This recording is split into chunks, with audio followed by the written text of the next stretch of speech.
Welcome everyone to week 94 of the Tesla Beat podcast. Biggest headline this week is how Brian just looks so festive today. But with his jacket, I was wondering if he was wearing a scarf. But I hope everyone is doing well. How are you guys doing, Joe, Hans, and Brian? How are you guys doing this week? I'm doing good. Busy, stressed out. I've got the big Shanghai Auto Show trip coming up in just a few days. I'll be in Shanghai for the balance of the month. If anyone is in Shanghai or has contacts there, if you know anyone who works at one of those many companies that would like me to go and poke around on their car, let me know. Yeah. Yeah, well, I just want to say I'm also popular. So then there's that. Yeah, yeah. Brian, you're gonna have to talk to Darren. He just got done at BYD, so maybe he can you can get connected over there. That's a great idea. And Kyle obviously has the hookup, so that would be I'll be a rolling with go-to. the out of spec crew for part of the time there, so that will Yep. be a learning experience. Yeah, if that's an understatement for sure. All right, let's get into it.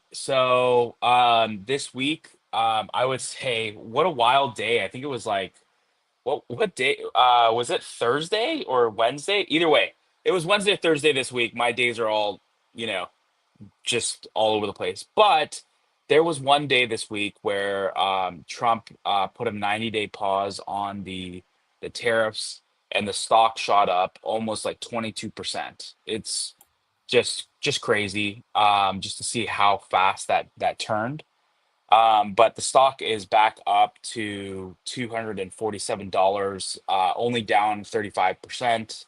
And again, like a big bounce back earlier this week with the 90-day pause. Okay, so I think one of the biggest stories this week, would love to get people's takes on this, is the new Cybertruck, the rear wheel drive. It's got 350 miles of range. If you put the soft tonneau cover on the back, you will have about 363 miles of range. And the price is about $63,000 if you include the federal tax credit. But there are some differences with this one. But I wanted to get your guys. We can go potentially through those. Sawyer, shout out to Sawyer here. He out on the right. He's listed all of those key differences, like the no HEPA filter, the no air suspension, no rear light bar. Again, lower towing capacity, lower payload, all that stuff. But what were your guys' thoughts when you heard this? Was this sooner than expected when you were waiting to hear something new about the Cybertruck, or what were your guys' thoughts on this? It was a much smaller discount than I was expecting for the laundry list of features that were trimmed. Uh, the I get it. We've had a lot of inflation since 2019, but for the $40,000 version to get to become 70,000 is a bitter pill to swallow. This does have more range. This is a trim that was never really announced. The original single motor was going to be 250 miles of range. This is well past that. This is almost 50% past that. But getting rid of everything they got rid of. I mean, they got rid of the rear light bar, which, as far as I'm concerned, is a safety issue. Paywalling safety to me is not something that should be done. I criticize the heck out of Nissan for it. My Nissan Quest was one trim level below having a lot of safety features. Even blind spot detection was not available on the trim that I got, and that's really unfortunate. I think the discount is not commensurate with the features that were removed. So I'll say, as a Foundation Series owner, I fell out my chair laughing. People should have. No, I'm just kidding. No, I think that for me, this is what I saw. I saw people lemon law their Foundation Series Cybertruck to get an all-wheel drive Cybertruck or a Cyber Beast because you don't lose that much, and it was cheaper by like 20, 30 grand or whatever. So I think you could watch people keep stepping that down and getting rid of their freaking Cybertrucks just to get a cheaper one because you're not missing that much. So I think for Tesla, they had to make it worth it. Like, you want a better version, you're gonna have to pay for it. You want a cheaper version, this is what it costs. Because you could end up in a situation where, like I said, people are just going to keep stepping down to get the cheaper version because, hey, there's not that much missing. Why not? And so I think they did what they had to do. I think, like Brian says, what they got rid of is definitely, well, not, I can't say because I guess Sandy Monroe would really know, but it seems like it could have been cheaper. But I mean, I was looking online and that's about the price of trucks right now. There was a 2024 Silverado for similar to less specs, and it was $67,000. So, and then you still got to put gas and maintenance and do all the other crap. So I don't know. I mean, they did what they had to do for the market, I guess. But yeah, it could be cheaper, but people will buy it if they want to buy it. If they don't, then they'll have to step up to a all-wheel drive or whatever.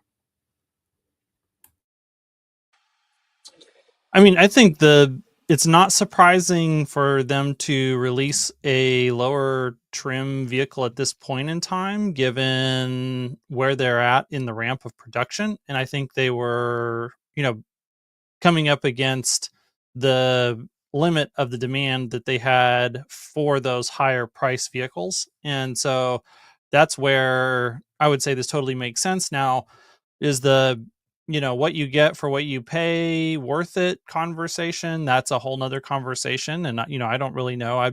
I haven't I've driven the Foundation series. I've never owned any of these yet. I think this will be an interesting vehicle as a more utility, like in town contractor, and like a work truck for people who are in the service trades that don't necessarily need to tow a lot or tow very far. And you still get the look of the Cybertruck, which if you combine that with wraps or creative marketing, definitely is a rolling billboard that's going to surpass just about anything else that you could drive. And so it's going to make your advertising value on that vehicle a lot higher than driving around some Chevy E3500 van of some sort. So I think that's going to be interesting, and I'll be curious to see what the total demand for this truck looks like. For consumer demand, I don't know. Like, I think this is definitely going to be a wait and see, especially right now with so all of this conversation is happening at the same time as we do have some uncertainty around global supply chains, and we don't know how much comparable F-150s, F-250s, your Chevy trucks, all of the Tundras brought in from Japan. While I tend to lean towards, like, it just seems like there's too much conversation going back and forth between the administration and the unions for the auto industry not to continue to get major carve outs and all of this tariff nonsense. And so I'm not of the camp that it's definitely guaranteed that all of the ICE vehicles that the Tesla in general, the Cybertruck also, is going to be competing against, those are all going to suffer terribly. And because the Cybertruck is the most American made of these trucks, that it's going to, win on a relative basis far and away. Maybe that's definitely a possibility moving forward, but that depends on how penalized the legacy OEM auto companies end up being in the long run. And I don't think we have clarity on what that's going to look like yet. I know that there's a lot of fear, but there's not clarity. And so we'll just have to see where that shakes out as well.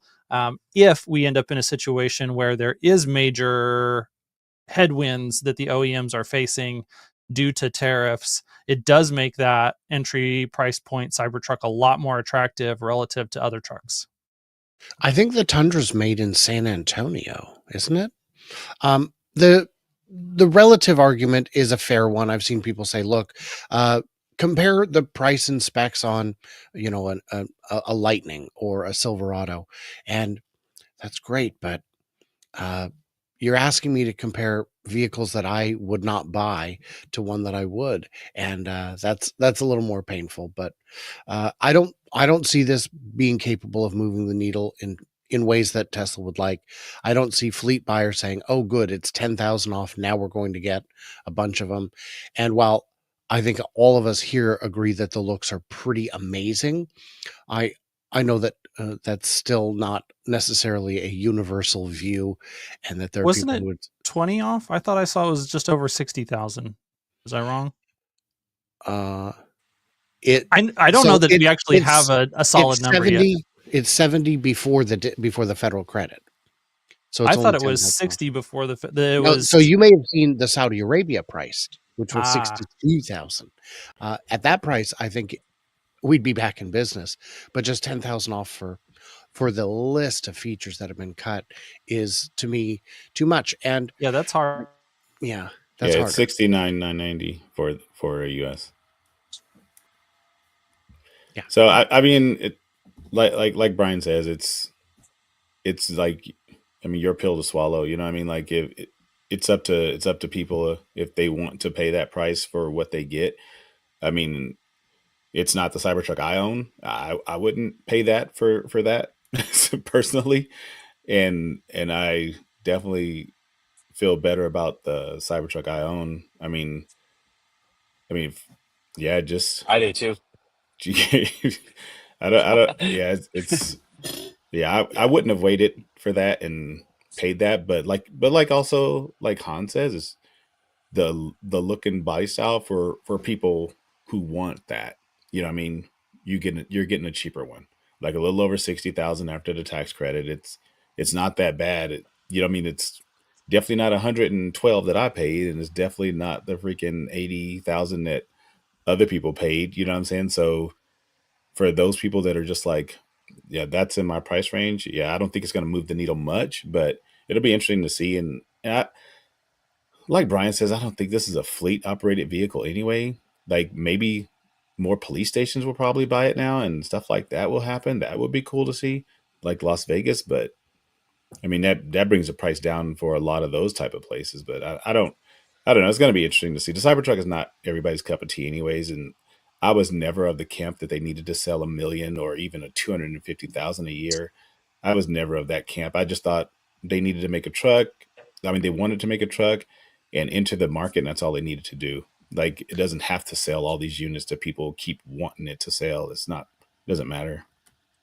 Procurement cycles are long for police departments, cities, all government agencies. So this blip, I don't know if it's going to be um, something that would even be recognized at that level before it's time to already adjust pricing again and look at different trim versions. So I don't know. Yeah, my thought was I'm just happy. Well, I want to see because this vehicle, especially when you compare it to a lot of other trucks, I think it's just a great overall truck in general, right? And then you have the things that were mentioned about it just being a great like billboard and canvas for potentially what you want to advertise. I would hope if they could get a 5 in front of that somehow, that would be truly amazing. Again, I don't know if that's possible, but yeah, I think it kind of comes down to like when you look at the Model 3, the Model Y, and when you look at the rear wheel drive versus long range versus the performance, I do think obviously the Model Y hasn't released some of those other trims yet, but like when you consider it, this might be what people like if they are not going to be going off roading or into snow or into, I think this is definitely something that they would consider, especially if they're trying to get into a Cybertruck. And I do think that I still think that this is, $63,000 even after the tax credit. But once they remove that tax credit at 70,000, and then you add taxes in, and you're in mid 70s, I think it's going to be, yeah, it's not going to be the vehicle that's going to turn the needle, and they're going to start selling tens of thousands more. But yeah, I was, just hoping that it would be a little bit more affordable. That was probably my biggest thing. I'm not as worried about the features because I think for people like us who know the clear differences when you go and actually buy it and you're maybe not um a fanatic potentially, but again, who depends on who knows the people that are going to be buying this. Are they already people that know about the Cybertruck, or the majority of the new people going to come in and buy this, are they going to be new to the scene? But so it kind of just depends on that. But overall, I was hoping that it would be a little bit cheaper. I don't know if the features, like I think if people really want all these features, they're going to go with the all-wheel drive because again, why did I go with the all-wheel drive? It's going to be because of not only because of the range, but it's the second motor. Again, there's several things that just make it worth the additional $10,000 in this situation. Now, the things that are removed from it, is that going to be like $10,000 going to make the average truck buyer change his mind? We'll see, just to see. But yeah, I was hoping it would just be a little bit better price, is what I was hoping. Yeah, I think a 5 in front of it would have been ideal, like you and Brian both say. But you looking at the situation, I think people shop by car note. You know what I mean? Like what they're paying monthly. Sucks to say that, but you add that plus the 350 miles of range, and I think people will look at those two things, and it might sell, but it's going to be interesting to see, nevertheless, like how many units it sells. I mean, Cybertruck is not for everybody, anyways. So it's, you know what I mean, the people who want it, this might be what turns them, and the people who don't, well, they weren't going to buy it anyway.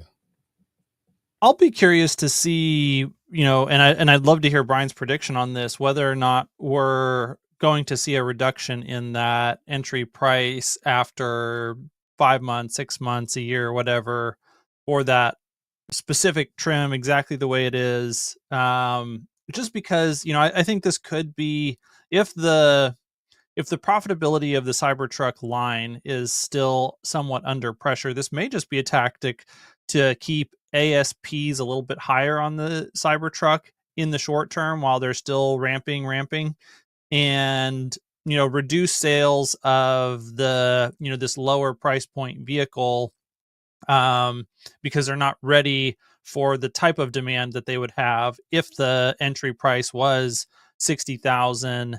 And because like the fact that they're willing to sell it in Saudi Arabia for that price tells me that they think they can make some money on it, but maybe it's just that they're not ready for the volume that they would sell at 60,000 here in the US. So that'll be just curious to watch. Yeah, exactly. Brian has no comment, but this I'm also curious about this, Brian. If do you think that, how can I say this?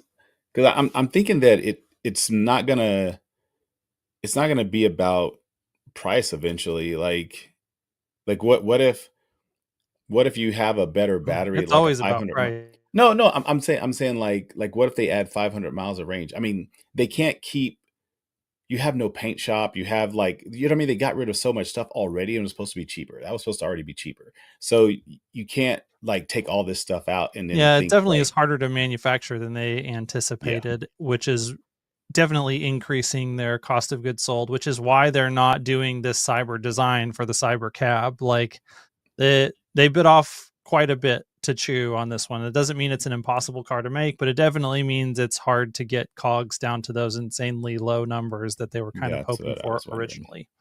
Yeah. Hans is dead on the money there. It is the idea was that the exoskeleton was going to save them. The exoskeleton did not work out, and we know Right. because the underlying structure is very robust, much more robust than expected. And if you take off all those body panels, it's still a truck. It still has all the structural integrity, and I've had people say yes, but the door panels are so strong. Yes, they're redundant structure, which is necessary. That's why they thinned down the sheet metal everywhere except the doors to the lowest gauge that they could. And even still, if you look at the sails and look at it with the light catching it, you'll notice they're not perfectly flat. They're a little bit warped.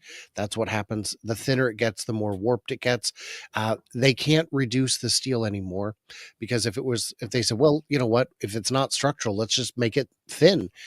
Because it's flat, it would wobble in the wind. You'd get a resonance at highway speeds that would sound like a high school production making a thunderstorm with a piece of sheet metal. And then with that, so now you've got the extra cost of all that stainless steel, which is probably more than the cost of what the paint would have been. And you've got the extra weight, which means now if it was, 500 Especially if pounds you lighter. could do sorry to interrupt, No, Brian, no. but the plastic body panels that are coated during the injection molding process. I think that's going to end up being a way cheaper way to do the exterior, which, maybe you don't necessarily want that for your truck. So like maybe this still makes sense for the Cybertruck specifically. But yeah, when you're talking about cost of goods sold and like, do you want a small form factor, cheap pickup truck from Tesla? Well, it's probably not going to look like this. True. Absolutely agree. And so, yeah, there's a lot of, so can they get the cost down in the future? Yeah. Yeah, they can. Now that we know that the 4680 batteries pricing cost is under control a bit.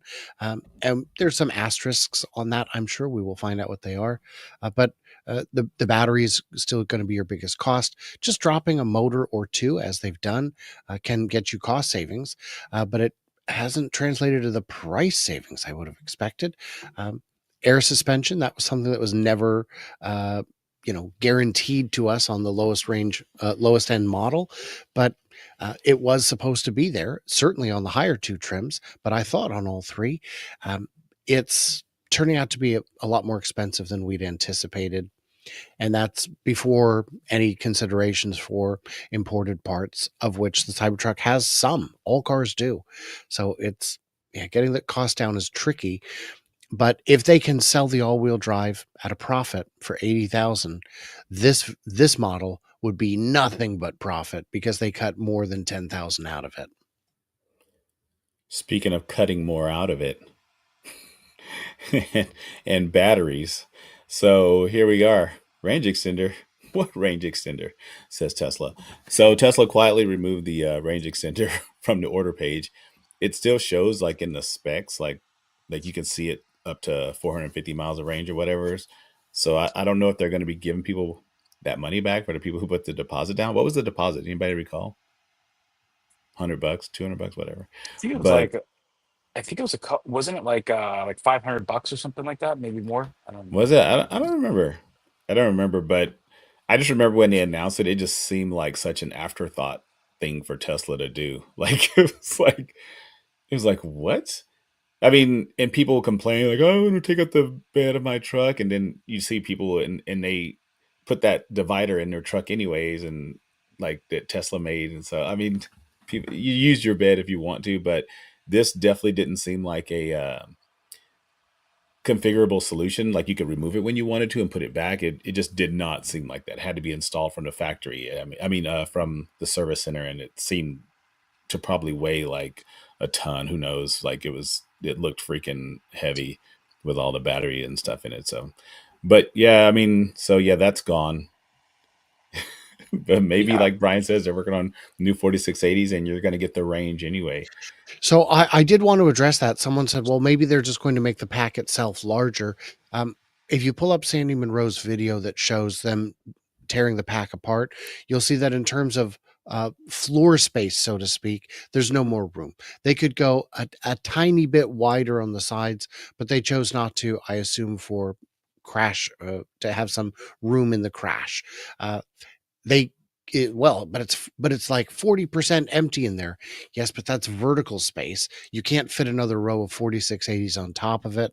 Um, you're not going to change to like Rivian's got a 46 120, which is a taller battery.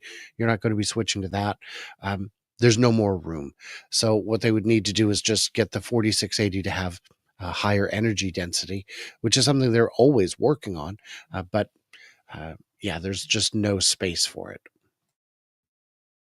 And I would say, this is extremely not surprising when you factor in that we've heard that Tesla feels like they're back to being battery constrained right now. And so if you're battery constrained, something like this that's low volume and limited market and absolutely 100% pure, just like extra, then that's going to be one of the first things to get the X. Yeah, I wasn't sure. I mean, as we all know, the specs that were shared in 2019 versus what they came out with, at least as far as the range. And again, that was a prototype, so people need to understand too that things do change from the prototype. But I do think that this was not necessarily a hack to get there, but I think it was partially just something that who knows? Like, in my opinion, by the time you add the range extender into the back of your bed, and it's going to lose 30% of your bed, like you're losing more of the fact that this is a truck, and you're getting a Chevy Avalanche at that point. And so, from my perspective, it just never really made sense. And who's really, again, when you look at 100 customers and how many of them actually need 400 miles of range, that's partially why Tesla hasn't pursued 500 miles of range in their Model S and things like that, even though Lucid has it, right? It's going to be a small amount of people who actually need that extra range, other than outside of maybe for towing and stuff. So I think it's just, as was kind of mentioned, it's a small volume. If they are battery constrained, I mean, I believe that they're not gonna move through with it. There's better things that they can put batteries towards, versus something that clearly is also just low volume right now. Yeah, I know maybe 3 people that were gonna buy one. So yeah, It's still three people. it's three upset people. All right, so I think this was kind of probably one of the big stories also too this week. Joe Tagmeyer was able to catch a video of the Wise and the Cybertruck literally going pretty much from the production line out to the shipping yard. It's something that is already happening in Fremont with the three and the Ys, where I would say probably the Austin path is a little bit cooler, just because they get to go through, at least the Cybertruck gets to go through the boring tunnel, which is always boring. But I think that, again, it's just an exciting time, where I think that this is something that, for us who cover Tesla on a regular basis, that this is just going to be continue to become more of a reality. So I'm really excited. We're a couple months away from the full self-driving display in Austin happening, with the unsupervised, and potentially the cybercab being displayed with this. So it's going to be really exciting, and there's a lot of other products coming. But it was cool to see this happen this week. Yeah, this is 2 miles of road that it takes to get over here. So that's really cool. So I need summon on my Cybertruck. Is what I'm saying. 2 mile summon. 2 mile summon. That would be sick. I'm still excited to see Banish. I'm confident it's coming. I think the reason it hasn't come yet is, at least for me, whenever my FSD journey ends at a destination and it decides to park, which is more than half the time, it decides to park terribly. Like across the lines, often crooked, sometimes in a disabled spot for which we have no permit. I'll just make the point again that I've made before. Like, this is pure AI doing work that humans used to do. That Tesla is replacing human labor. That I don't think there are any Tesla employees who are sad that they don't have to drive these cars from the end of line out to the parking lot, Yeah. and then ride back in some sort of bus or whatever it was that they had to get back. So that is, it's a big step towards, this is going to be happening more and more. Like, this is an initial installment, a down payment on a wave of Tesla being able to actually turn AI into extra profit. And I'm excited about that. It's great to see it rolling out now in Austin. We had already seen it in Fremont. So this is also a good sign for what we should see in June. And yeah, I love the point about, hopefully this means that we'll be getting better summon and banish on FSD very, very soon. I do think that the focus of the entire Tesla AI team really has been on this rest of the world push to get it ready for Europe, to get it ready for China. And so it'll be interesting to use the data point of, when does the AI team's focus shift back to something like Smart Summon and Banish? Because I doubt that there has been anything more than a back burner effort that's been invested into those features for some number of months now. So it'll be good to figure out when we start advancing that as well. Nice. So here we go. Tesla battery costs we were talking about earlier. Tesla celebrates a key milestone for the 4680 battery cell production cost. So that's major, right, Brian? Yes, it is. It is. Well, and the question is, are we? So the price is down. It's the lowest ever. Is it actually cheaper than Chinese batteries, or is it cheaper than Chinese batteries once imported? I think it's more likely to be that. That's still the same thing. If you're building a car in the US, you need to know your real cost, not your not what someone somewhere else can get it for in a completely different market where there's very little overlap. So this is a milestone for sure, and this means that and And that what was we've also before all the recent round of tariffs. So that's going to exacerbate this way even more. and that's the thing is I don't know. Batteries were already tariffed at 100%. I don't know if that 100% was on top of it. At this point, I feel like it's I'm True. cooler than you times infinity. I'm infinity times 3. It's infinity either way. So Joe's laughing because he knows he's the coolest, but there is reason to be excited about this, and we've heard that they're going to be that they will be fully ramped this year, which means they've got their processes all dialed in. That means it's time to replicate the factory. It's time to begin making 4680s in Berlin as well. And if it's And Nevada. Yes, I don't know. It's really hard to get information out of Nevada to know what they're actually doing. Nevada, I just want to see the LFP cells coming off in record volume because Yep. the mega packs have a tremendous margin, but it can only get better as the cells get cheaper. And it's kind of interesting that they would put the second North American mega factory in Dallas instead of, say, Monterey, where they have land, because they could get the cells into Mexico with far less tariff. And for any units that they would be selling outside the country, they would be able to, ship them via the Trans-Pacific Partnership. And what I guess the good news on that is the reason they're building a second one in the US is because domestic demand is just that high. And that's good money. I would read that a little bit differently, and we'll have to see where this plays out. But I think that one of the big negotiation points between people like Canada and Mexico, or even the EU and the United States, and all of this is, hey, we're going to drop our tariffs on you, but you're going to put up tariffs on stuff coming in from China, and that they're wanting to extend the tariff wall to our trading partners. So, like, there's supposed to be a barrier between the US and China, and you can either be on our side of the wall or on their side of the wall. You pick.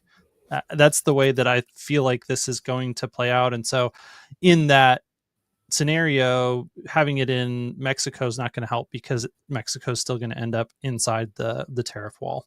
Now, yeah, like I said, we'll see if that's actually what ends up happening. But that's my read of the types of negotiations that are happening.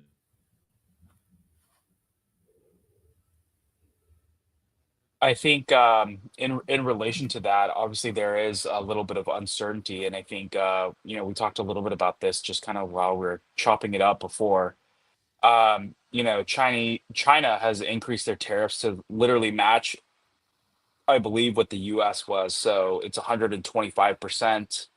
But I'll kick it to you, Hans, about just some of your thoughts on how this could impact things and potentially where things are headed for the next Well, year. Brian, I love his pithy comment there because it's right. That, yeah, this is tariffs are infinity. Like, the tariffs are so high that trade right now currently is broken, and a lot of companies and industries, both in the United States and in China, that rely on one another, are just stuck holding the bag and going, "What the heck?" And there's going to be a lot of pain and turmoil as we some people are going to be trying to say, okay, let's just wait it out. Like, this is all going to turn out okay. And they're going to pause. Other people are going to try and manufacture and just try to continue on as normally as possible for as long as possible and wait. Like, there's a lot of uncertainty. This stops a lot of investment. This is very, very hard and tumultuous time. So in my view, what has happened is that Liberation Day marks the end of what Ray Dalio would call a world order that was started after the fall of the Berlin Wall. That the West said, hey, let's move towards more free and fair trade globally. And we are going to make in the hopes that all of these countries, if we trade with them, that they will become more like Western democracies, and that everyone can benefit. That free and fair trade is a win-win-win, no matter what, all the time. And there were a lot of benefits that came from that. And I would say there were many ideas and aims that they tried to achieve with that whole system that they actually were able to deliver on. Like, the past 30 years have been unprecedented in the amount of global GDP per capita increase. Like, there's more wealth, more prosperity for more people on Earth today than there was 30 years ago. And that is a hugely positive thing. One of the assumptions and hopes that turned out to be a complete failure was that some of these other countries would actually become more like Western democracies. And that part of the bargain never really came through. And so, the CCP, while they have benefited from the ability to trade around the world, and they've gotten a lot richer, they haven't become any less CCP like. They're still very, very authoritarian. They still, and like, the Chinese people are one of the most incredible peoples on the planet. They are stuck under the thumb of a quasi-communist regime that, the way that I look at their governmental system is that it defaults to top-down authoritarian control, and then they turn on free markets in areas where they find it to be beneficial. But it, like, the default is authoritarian, and then free trade is what they use to achieve specific aims in specific areas. And then our system is kind of the other way around. Like, we definitely default more towards trade and markets in most things, and then we, in some areas, will get to be very like authoritarian and top down and say, we want industrial policy in this area, and we're going to subsidize green energy or some national defense things. And we have gotten really bogged down by just building up regulations over the last 30 years that has kind of slowed the general ability of the free market to do things here in the United States. But the combination of their rise and our slowdown has put a lot of pressure on this relationship between the United States and China. And this has kind of been building, and everyone has been talking, like, this is not news to anyone. Everyone's been talking about how China could invade Taiwan at some point in the future. And basically the consensus is that that's going to, whether it's invade or just through leverage, be able to absorb Taiwan back into the control of the CCP, that was going to happen one way or the other. And so what Trump did was he decided, what, if this decoupling is going to happen, we want it to happen on our terms. And so he decided, okay, we're just going to pull all that forward, and we're going to start this economic World War III with China here at the beginning of his second term. And that means that all of the rules of free trade and fair trade that have been established since the fall of the Berlin Wall all go out the window. We're renegotiating all of our trading relationships with literally everyone in the world, but mainly targeted at isolating China and preventing them from being able to become a global superpower that can rival the United States on a like-for-like basis.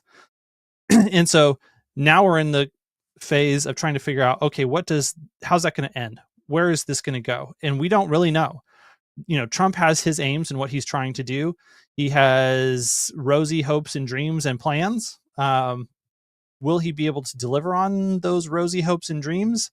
We don't know. A lot of other people get a say, and the CCP is nothing to sneeze at.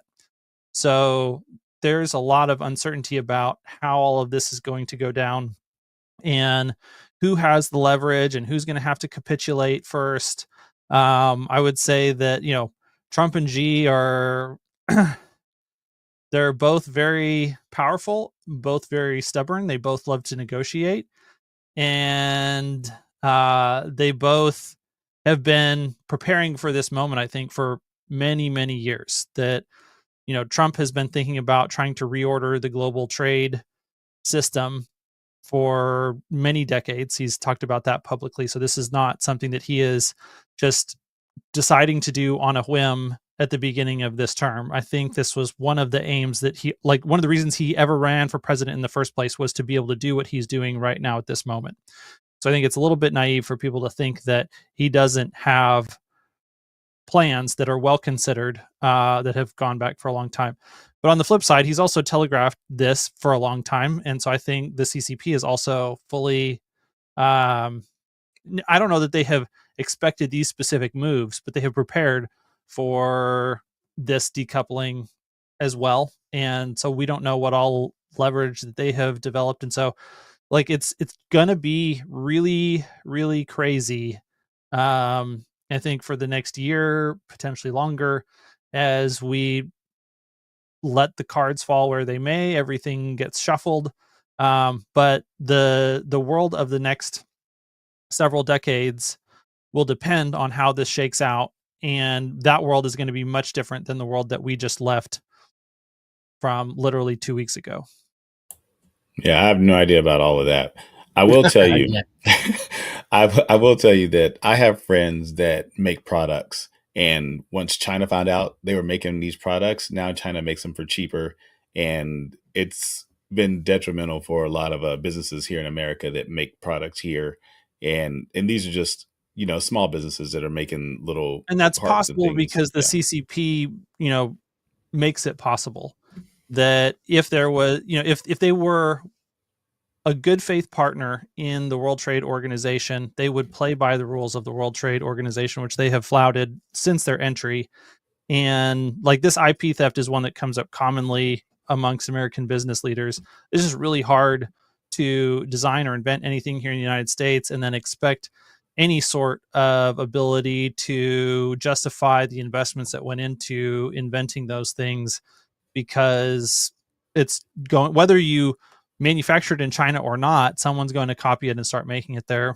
And then they're going to sell it here into the United States.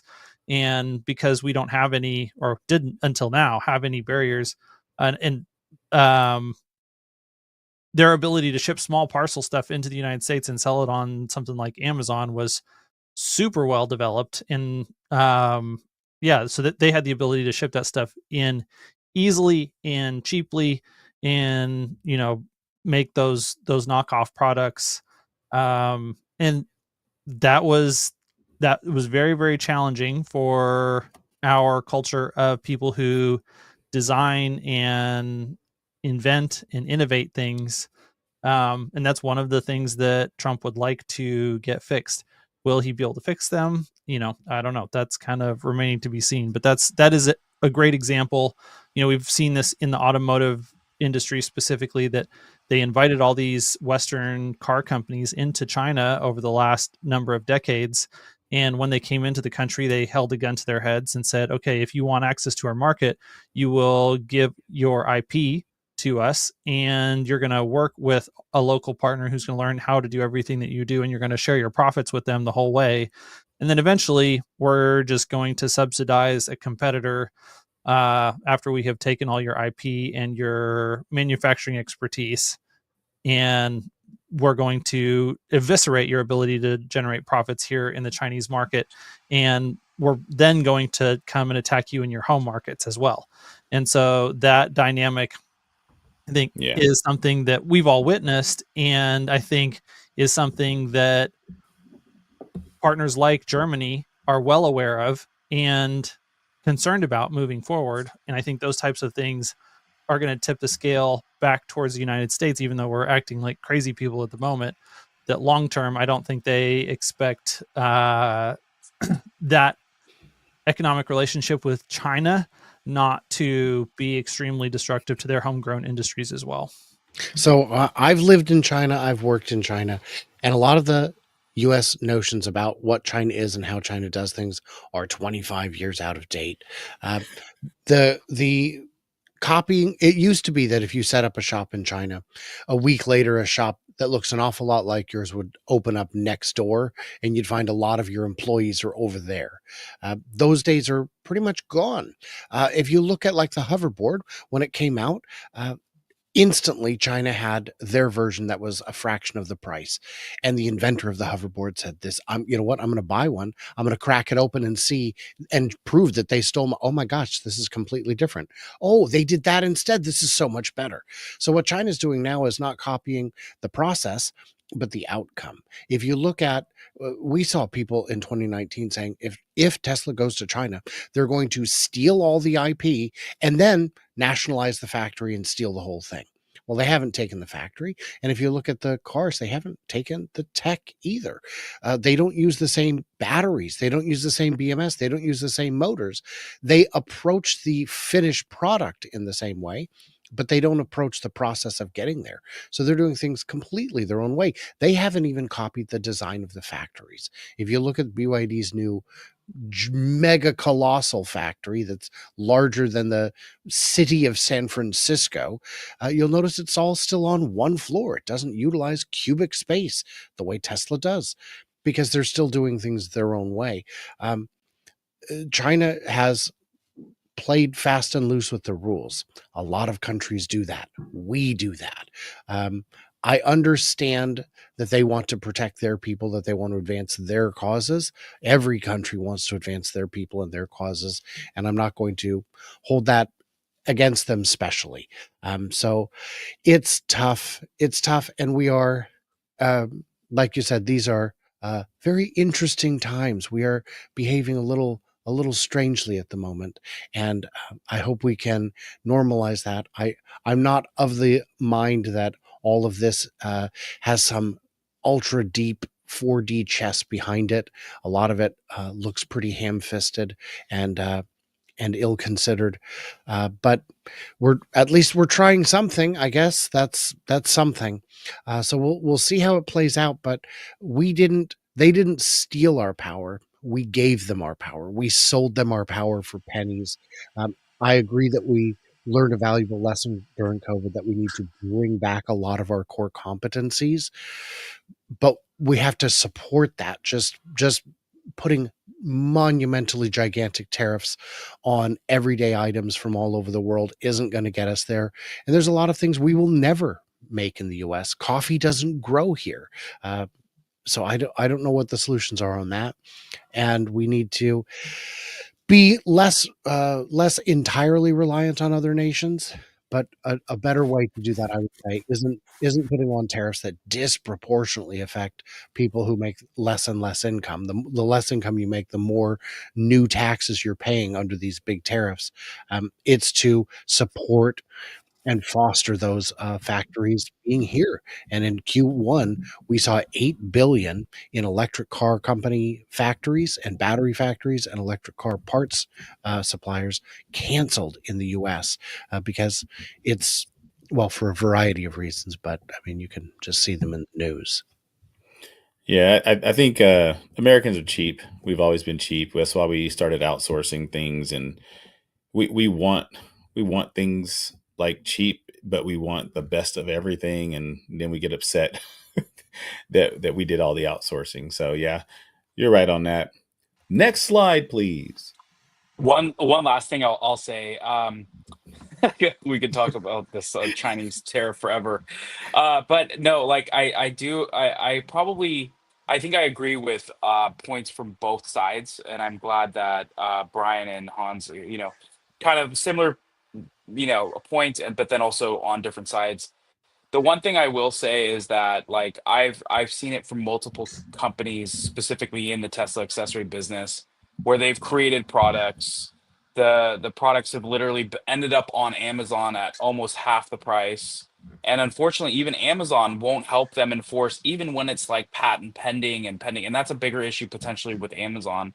But I see um, I understand where these tariffs are coming from, and what it's, again, it's just going to create a lot of uncertainty, and it's going to potentially, I mean, you've seen it with Apple moving their production to India.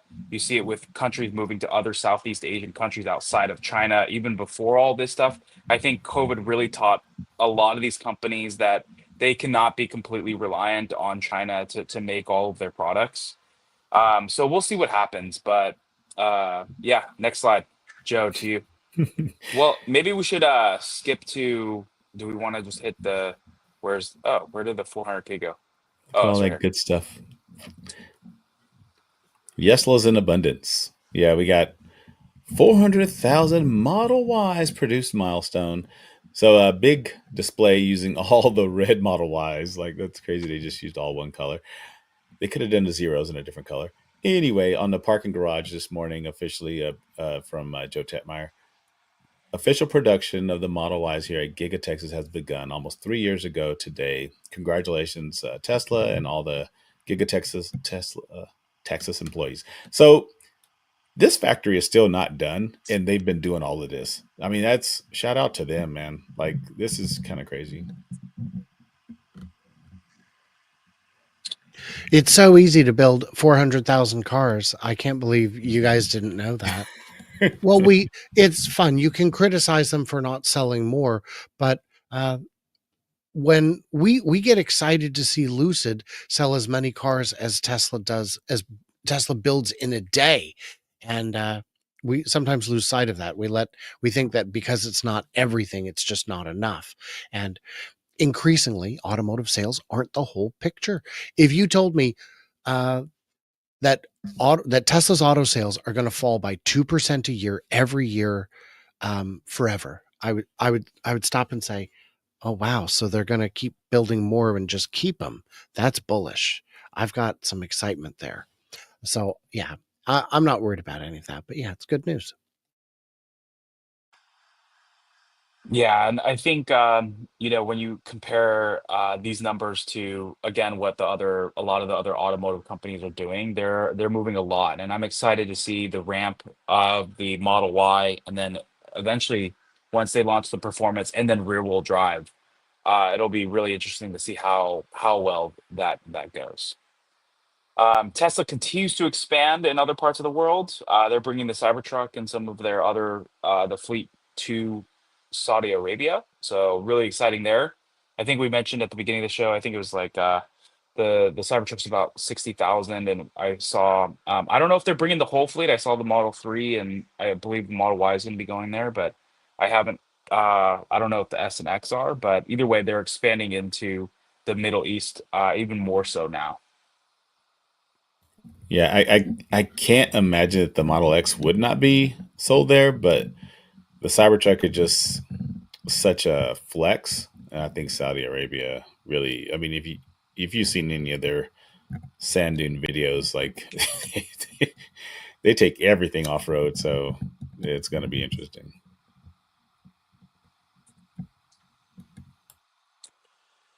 For sure. All right, let's get into the beat real quick. Um, Brian, I'm going to throw this one to you. Cybertruck PowerShare made easy. The Tesla has released a Cybertruck PowerShare outlet adapter for $80. It's a great idea, especially with the new lower trim model not having outlets in the bed or any outlets anywhere. This will allow you to actually get power out of the truck in a way that can help you. And $80, I mean, you could have sold it for $350 and people would have bought it. So I think I mean, for real. And I think that's a nice feather in their cap today. Hans, Spaceman Isaacman to lead NASA. He's a great pick for it. Obviously very knowledgeable, experienced, huge proponent of the growth of the space industry, has spent a lot of his own money to try and further science and, be a billionaire in space. So whether you want to criticize him for being a space billionaire playboy, or cheer him on for the fact that he really is pushing the industry forward, I think it's a great choice for the NASA administration, and I look forward to seeing what he does.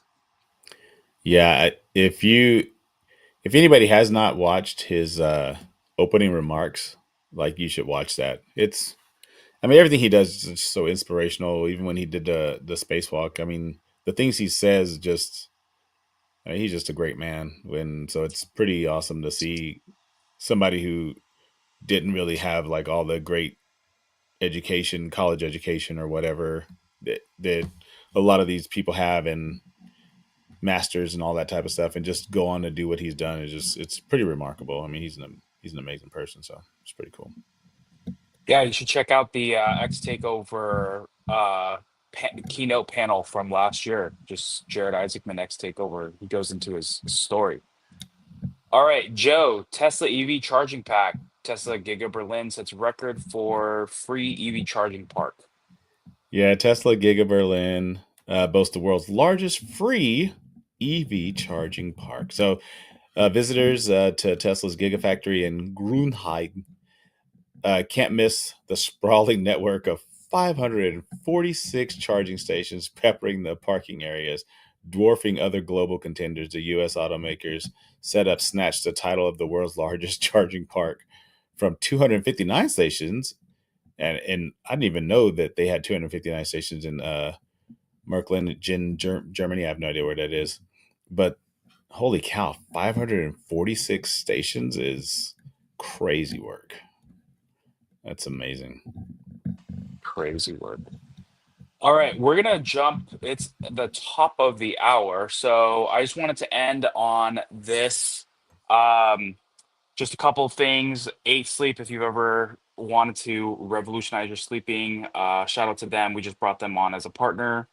If you're in the Austin area, I don't know, Hans, if you're headed out to Austin area, but there's the Cybertruck Rodeo Part 2. Shout out to Anwar Beck and Matt, doing amazing things for the Tesla community out in the Austin area. So hopefully you can head out there.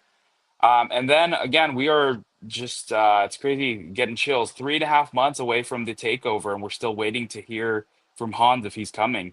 Still hasn't given us an answer. I think so. That just came to mind. But yeah, we have some amazing speakers. All of the people you see here will be speaking, involved in various ways, whether it's behind the scenes or speaking on various panels. But we have Lars coming, VP of Vehicle Engineering, Steve Jurvensen, as well. I'm probably saying that wrong, as everyone. You've butchered a lot of names today. Yeah, exactly. So Steve will be coming as well. He's been buddies with Elon for about 20 years and invested in all his companies. But again, Sandy Monroe, Gally, Farzad, Brian, Hans, Joe, all of them, Ryan McCaffrey, a lot of the greats in the Tesla space will be there. So get your tickets at xtakeover.com. And please, again, as always, make sure you go and follow or subscribe to the people like Brian, Hans, and Joe. Use their referral code for all of their time that they spend. Shout out to Joe for creating this deck as well. So hope you guys all have a great weekend. We'll catch you next time. Cheers, everybody.